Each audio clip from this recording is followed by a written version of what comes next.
जैसा कि last episode में हमने देखा था कि यंग मास्टर जिन लांग के बैकग्राउंड और उसकी फैमिली के बारे में जानना चाहता था, इसलिए ये लोग मास्टर लियू के जरिए उस पर अटैक करने लगे। हालांकि जियांग हान वहाँ आकर अपने दोस्त लांग को बचा लेता है, मगर वो भी अब लांग के फैमिली के बारे में जानना चाहता था। वहीं दूसरी तरफ जिनमा और मास्टर हान जियांग हान को मारने के लिए काफी ज्यादा उतावले थे और उतने में ही वुल्फ क्लैन का जिन वहाँ पर पहुँच गया। अभी सभी लोग मिलकर जियांग हान को खत्म करने की प्लानिंग बनाएंगे।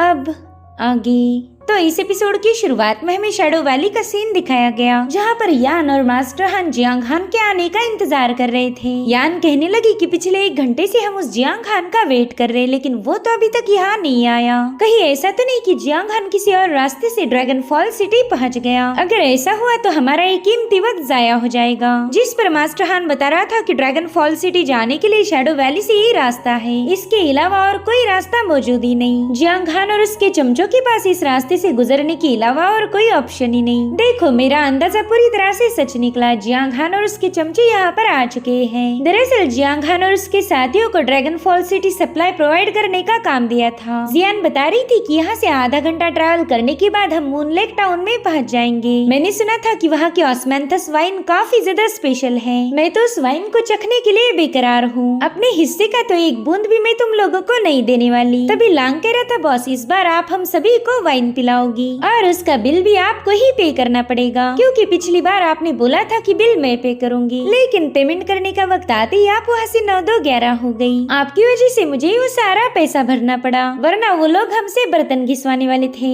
जिस पर जियान खुद को डिफेंड करते हुए कहने लगी कि पिछली बार बस वो एक एक्सीडेंट था, मैं वहाँ से जाना नहीं चाहती थी, लेकिन इमरजेंसी में जाना पड़ा। मगर इस बार ऐसा नहीं होगा, मैं तुम सभी लोगों को एक बढ़िया सी पार्टी दूंगी। वहीं पर टियानी उनको वहाँ पर कुछ अजीब सी स्मेल आ रही थी, तो तुरंत ही जियांग हान को बताती है कि इस वैली में मुझे एक पावरफुल डिमोनिक बीस्ट की स्मेल आ रही। ऐसा फील हो रहा कि वो डिमोनिक बीस्ट हमारे आसपास है। और उतने में मौसम अचानक से बदलने लगा। जो देख जियान कह रही थी कि अभी तो आसमान साफ था, फिर ये अचानक से काले बादल कैसे घिर गए। जो सुनते साथ ही लांग ने तुरंत ही अपना छाता निकाल लिया। वो कह रहा था कि ये मास्टर लांग हमेशा तैयारी के साथ आता है। अब तुम सभी लोग भीगोगे, लेकिन ये राशन और मैं पूरी तरह से सूखे रहेंगे। इसी को कहते हैं मैन विद द प्लान। हमने हमेशा तैयार रहना चाहिए। और तभी शैडो वैली अचानक से कांपने लगी। जियांग हान समझ चुका था कि अब उन पर अटैक होने वाला है, इसलिए वो अपनी टीम को तैयार होने के लिए बता देता है और उतने में ही उन पर हमला हो गया। अब लांग के हाथ में अम्ब्रेला होने की वजह से वो अम्ब्रेला के चलते हवा में फ्लाई करने लगा।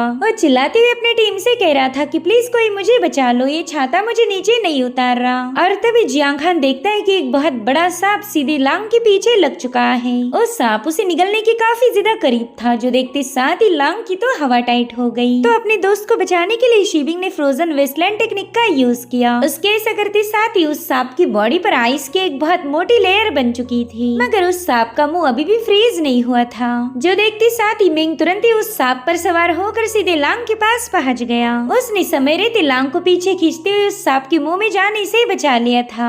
इधर उस स्नेक डीमन भी खुद को उस बर्फ से आजाद कर चुका था। तभी वो देखता है कि जियान उस पर अटैक करने आने वाली है, तो उस सांप ने अपने टेल से जियान को काफी पीछे पुश कर दिया, मगर जियांग हान उसे थाम लेता है। वो जानता था कि अभी स्नेक डीमन से उसे ही निपटना होगा, इसलिए वो अपने लाइटनिंग डैगर को थ्रो करते हुए तुरंत ही उस स्नेक डीमन को वहीं पर डिस्ट्रॉय कर चुका। उस स्नेक की ऑरा पूरी तरह से उस जगह से वैनिश हो गई थी, मगर जियान बताने लगी कि एक तीसरी रैंकिंग का डिमोनिक बीस्ट है, इसे इतनी आसानी से तो मारा नहीं जा सकता। मेरे ख्याल से इसके अंदर माउंटेन सी realm के फर्स्ट लेवल वाले कल्टीवेटर जितनी पावर होगी। अब तो हमें काफी ज्यादा केयरफुल रहना होगा, क्योंकि वो स्नेक डीमन दोबारा से हम पर अटैक करेगा। यहाँ पर टियानियो काफी ज्यादा सोच में पड़ गई। वो कह रही थी कि एक सॉलिड बॉडी का शैडो में वैनिश होना, ये तो कोई स्पेशल डीमन मालूम होता है। और फिर उसे याद आता है कि इस डीमन का जिक्र हेवनली बीस्ट कोल्ड्रन में किया गया है। वो जियांग हान को बताने लगी कि उस स्नेक डीमन का रियल नाम है shadow demon serpent. Beast cauldron पर इम्प्रिंट किए गए डिमोनिक बीस्ट में उसका भी नाम शामिल था।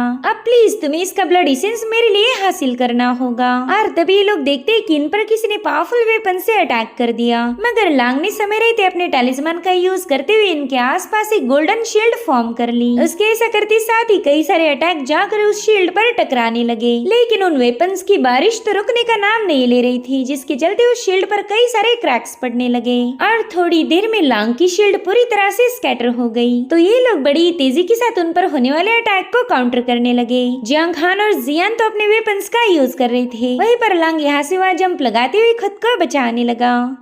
लांग कह रहा था, बाप रे, ये सभी वेपन्स तो पॉइजन से सने हुए हैं। अगर इनका हमें स्क्रैच भी पड़ता तो हम कब का ही परलोक चले जाते। पता नहीं इतना बेरहम कौन है जो हमारे जैसे मासूम बच्चों को मारना चाहता। वहीं पर जियान तो काफी ज्यादा गुस्सा हो गई थी। वो अपने दुश्मन से कह रही थी कि यूं छुपकर वार तो बस कायर करते हैं। अगर तुम में जरा भी दम होगा तो तुम हमारे सामने आओगे। और उतने में वहाँ पर एक फॉर्मेशन एक्टिवेट होकर यान उनके सामने पहुँच गयी। वो जियांग हान से कह रही थी, मेरे छोटे भाई देखो, दोबारा से हमारी मुलाकात हो गयी। साथ ही साथ यान ने यहाँ पर अपने शैडो डीमन सरपेंट को भी समन कर लिया था। वो जियांग हान से कहती है कि उस दिन की मुलाकात तो यादगार थी, तो अब ये मत बोलना कि तुमने मुझे मिस नहीं किया। जो सुनकर जियान कहने लगी कि हम में से कोई तुम्हें नहीं जानता, इसलिए हमारे सामने ज्यादा नौटंकी मत करो। तभी जियांग हान उससे कहता है, अच्छा तो तुम थी जिसने हम पर अटैक किया। तो यान कह रही थी, छोटे भाई बिल्कुल बुरा मत मानना, पिछली बार तुम भी तो मुझे नॉकआउट करके भाग निकले थे, इसलिए तो आज तुम्हारी बड़ी बहन तुमसे प्रॉपरली बदला लेगी। इधर जियान हैरान होकर जियांग हान से पूछने लगी कि क्या तुम इस बंदी को जानते हो?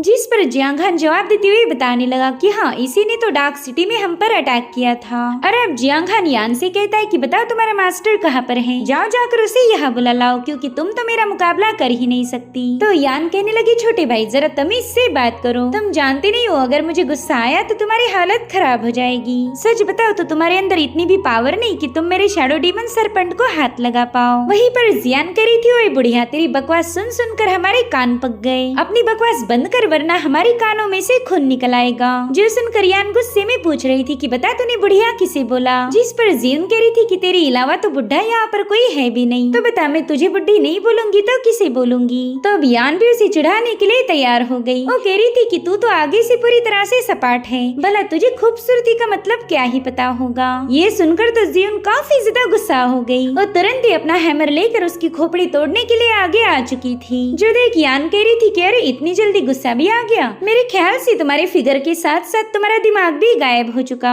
जिसके बाद यान ने वहाँ पर इमॉर्टल ट्रैप फॉर्मेशन एक्टिवेट कर दिया, जिसके चलते जियांग हान के सभी दोस्त उस फॉर्मेशन में ट्रैप हो गए थे। यान कह रही थी, जियांग हान अब तुम हो और मैं हूँ, उस फॉर्मेशन की होती हुई तुम्हारा कोई दोस्त हमारे बीच में नहीं आ सकता। तभी जियांग हान देखता है कि उसके सभी दोस्त वहाँ से वैनिश हो गए। तो जियांग हान उससे पूछने लगा कि बताओ तुमने मेरे दोस्तों के साथ क्या किया? जिस पर यान कह रही थी कि कबाब में हड्डी की कोई जरूरत नहीं होती, अब तो हम दोनों आराम से मजे कर सकते हैं। इधर टियानियो जियांग हान से कह रही थी कि मुझे तो इस लड़की से घिन आ रही, ये तो अच्छा हुआ कि ये मुझे देख नहीं सकती, वरना ये मुझे भी ट्रैप कर देती। तभी जियांग हान यान से कहने लगा कि उस दिन डार्क सिटी में तुमने हमें लूटने के बहाने से हम पर अटैक किया, जिसके बाद तुम जियांग लांग की पहचान को जानने के लिए उस पर अटैक करने लगे। तुम लोग उसके फैमिली बैकग्राउंड के बारे में जानना चाहते थे, तो बताओ एग्जैक्टली तुम्हें क्या चाहिए? तो यान शर्माते हुए कहने लगी कि अच्छा तुम्हें सारे सवालों के जवाब चाहिए, लेकिन अफसोस मैं तो तुम्हें कुछ भी नहीं बताने वाली। और इतना कहते साथ ही उसने अपने शैडो डीमन से जियांग हान पर अटैक कर दिया, मगर जियांग हान छलांग लगाते हुए उसी पर क्लाइम करके अपनी पावर्स को एक्टिवेट कर चुका। उसने बड़ी तेजी के साथ उस स्नेक डीमन पर अटैक किया था, जिसके चलते वो शैडोज में बदल गया, मगर वो स्नेक डीमन दोबारा से अपीयर होते हुए जियांग हान को दबोचने लगा। यहाँ पर जियांग हान ने जितनी भी दफे उसे डिस्ट्रॉय किया, वो स्नेक दोबारा से अपीयर हो रहा था और अब वो स्नेक अपनी मालिक के पास चला जाता है। जहाँ पर यान जियांग हान से कह रही थी, मेरी जान सरेंडर करने में ही तुम्हारी भलाई है, सच बताओ तुम्हें तुम्हारे हैंडसम थोबड़े को जरा भी खराब नहीं करना चाहती, अगर मेरे स्नेक ने तुम्हें घायल किया तो मुझसे ये बर्दाश्त नहीं होगा। जिस पर जियांग हान कह रहा था, क्या तुम्हें वाकई ऐसा लगता है कि मैं तुम्हारे सामने हार जाऊंगा? मेरी जान ये छोटी सी बात तुम्हारी खोपड़ी में क्यों नहीं बैठती, मुझे हराना इतना आसान नहीं है। और अब जियांग हान ने अपनी बर्जक पावर को एक्टिवेट कर दिया और गुस्से में कहने लगा कि चलो मेरी जान दोबारा से मुझ पर अटैक करो। उसका ये बदला हुआ रवैया देखकर यान भी थोड़ी सी हैरान हो गई। वो सोचती है कि थोड़ी देर पहले तो ये काफी ज्यादा शर्मिला था और फिर अचानक से ही बेशरम बन गया, मगर कोई ना, वैसे भी मेरी कल्टीवेशन इससे हायर लेवल पर है तो मैं आसानी से इसे हरा दूंगी। इतना कहते साथ ही उसने अपने विप का यूज करते हुए जियांग हान पर अटैक करने की कोशिश की, लेकिन जियांग हान साइड में हटते हुए उसे डॉच कर देता है। वहीं पर यान का पाइथन भी जियांग हान के हाथ धोकर पीछे पड़ा था, मगर जियांग हान बड़ी बड़ी तेजी के साथ अचानक से गायब हो गया। वहीं पर यान कंफ्यूज होकर उसे इधर उधर ढूंढ रही थी कि तभी जियांग हान उसके पीछे आ गया। वो कह रहा था, वहाँ क्या देख रहे हो, मैं तो यहाँ पर हूँ तुम्हारे एकदम करीब, तुम्हें मेरे साथ एंजॉय करना था ना, तो चलो तैयार हो जाओ। और इतना कहते साथ ही जियांग हान ने उसके पेट में एक जोरदार पंच हिट कर दिया। उसके एक ही पंच में वो बंदी बुरी तरह से घायल होकर सीधे जाकर अपने स्नेक पर सवार हो गई। वो कह रही थी, लड़के तुम तो काफी ज्यादा ब्रूटल हो, लड़कियों के साथ तुम्हें थोड़ा नरमी से पेश आना चाहिए, वरना तो तुम्हारी कोई गर्लफ्रेंड नहीं बनने वाली। तुम्हारे अभी के पंच से मुझे काफी ज्यादा दर्द हुआ था, तो क्यों ना तुम यहाँ आकर मुझ पर थोड़ा सा मरहम लगा दो। उसकी बातों पर जियांग हान को काफी ज्यादा हंसी आ रही थी। उससे कहता है कि सच बताओ तो मैं भी तुम्हें पसंद करने लगा हूँ, इसलिए तो थोड़ी देर पहला मैंने तुम्हें अपनी जोरदार मोहब्बत दिखा दी, अब तो मैं तुम्हें अपना बनाने के लिए बेकरार हूँ। जिस पर यान गुस्से में कहने लगी कि तुम तो डबल ढोल की जैसे दोनों साइड से बचते जा रहे, कभी मासूम बनते हो और कभी थरकी बनते हो। जिसके बाद वो अपनी स्नेक डीमन को हुक्म देती है कि जल्दी से जाके इसके चिथड़े उड़ा दो, मैं इस बंदे के मुंह से एक लफ्ज भी सुनना नहीं चाहती। वहीं पर उसका स्नेक डीमन बड़ी तेजी के साथ अपनी एनर्जी जियांग हान पर रिलीज करने लगा। उतने में ही टियानियो जियांग हान को बता रही थी कि इसके गले के नीचे मौजूद स्केल में उसकी कोर छुपी हुई है, अगर तुम उसकी कोर पर अटैक करो तो ये डीमन मारा जाएगा। इधर वो स्नेक डीमन जियांग हान पर अटैक करने के लिए पूरी तरह से तैयार था, तो जियांग हान ने भी अपने टाइगर को समन करते हुए टाइगर रोर टेक्निक को एक्टिवेट कर दिया। उसने सीधे जाकर उस स्नेक के गले पर वार किया था, जहाँ पर उसकी डिमोनिक कोर छुपी हुई है, जिससे उस सांप के दो टुकड़े होकर वो अचानक से वैनिश हो गया। साथ ही साथ उसकी कोर भी जियांग हान के हाथ में आ चुकी थी और ये देखकर ही यान के होश उड़ गए। उसे पता था कि अब तो उसकी कोई खैर नहीं। साथ ही साथ उसके सामने बहुत बड़ा सवाल ये है कि जियांग हान इतना पावरफुल कैसे बन गया। इसलिए वो जियांग हान से पूछती कि बताओ तुमने ये पावर कहाँ से हासिल की। जिस पर जियांग हान कह रहा था, मेरी जान, मेरे कई सारे सीक्रेट्स हैं और मैं शर्त लगा के बता सकता हूँ कि मेरे राज में से तुम्हें एक भी नहीं पता। अगर तुम्हें पता होता तो शायद तुम कभी मुझसे पंगे ना लेती। जो सुनते साथ ही यान ने गुस्से में आकर अपनी विप से उस पर हमला करने की कोशिश की, लेकिन जियांग हान तो एकदम सही टाइम पर ही वहाँ से गायब हो गया। वो अचानक से उसके पीछे आकर सीधे अपनी ब्लेड उसके आर पार घुसा चुका था। यान ने देखा कि वो बंदा उसे मारते हुए काफी इवल स्माइल कर रहा है, इसलिए उससे कह रही थी कि तुम्हारे जैसा बेशर्म इंसान मैंने आज तक नहीं देखा। और उतने में ही जियांग हान ने उसे नीचे पटक दिया। वो कह रहा था कि इस मुकाबले के लिए तुम्हारा बहुत बहुत शुक्रिया, तुम्हारे साथ फाइट करके मुझे मजा आया मेरी जान। और तब तक यान जहन्नुम में पहुंच चुकी थी। उतने में ही टियानियो जियांग हान के पास आकर उसे एक टोकन दे देती है, जिसे जियांग हान ने बड़ी स्टाइल के साथ क्रश कर दिया। उसके ऐसा करते साथ ही उसे वहाँ पर एक इवल शैडो वाला दानव नजर आ रहा था। टियानियो से बता रही थी कि इस लड़की के साथ फाइट करके तुम्हारा काफी ज्यादा फायदा हो गया, तुम तो अब मिस्टिक एबिस के 8वीं स्टेज पर पहुंच चुके हो।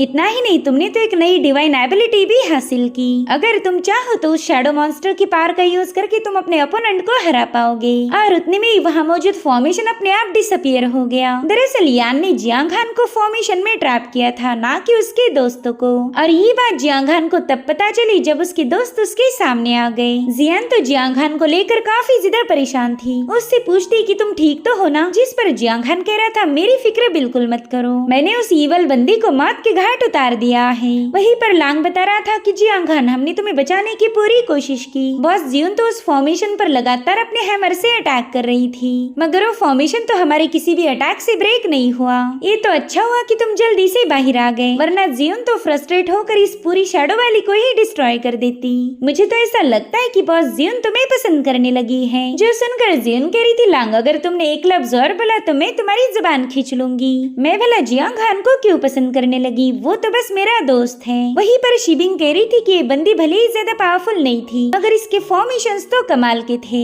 हम सब मिलकर भी ना उसके फॉर्मेशन की कोई कोर ढूंढ पाए और ना ही उसे ब्रेक कर पाए। और मुझे नहीं लगता कि ये बंदी यहाँ पर अकेली आई होगी। अगर हमारा इसके साथियों के साथ पाला पड़ गया तो मुसीबतें खड़ी हो जाएगी। जिस पर जियांग हान कह रहा था कि ठीक है, फिर हमने जल्दी से यहाँ से निकलना चाहिए। यहाँ पर रुकना तो खतरे से खाली नहीं होने वाला। अब इनके वहाँ से रवाना होते यान की बॉडी अचानक से वैनिश होकर वो एक बटरफ्लाई में बदल गई। यानी कि यान अभी भी जिंदा है, उसने बस जियांग हान को उल्लू बनाया था। वहीं दूसरी तरफ मास्टर हान जियांग हान को गालियां देते हुए कहने लगा कि कुत्ते कमीने, पता नहीं तो कब मरेगा। और इसी के साथ एपिसोड यहीं पर एंड हो जाता है। Thank you so much for watching. Bye bye, take care.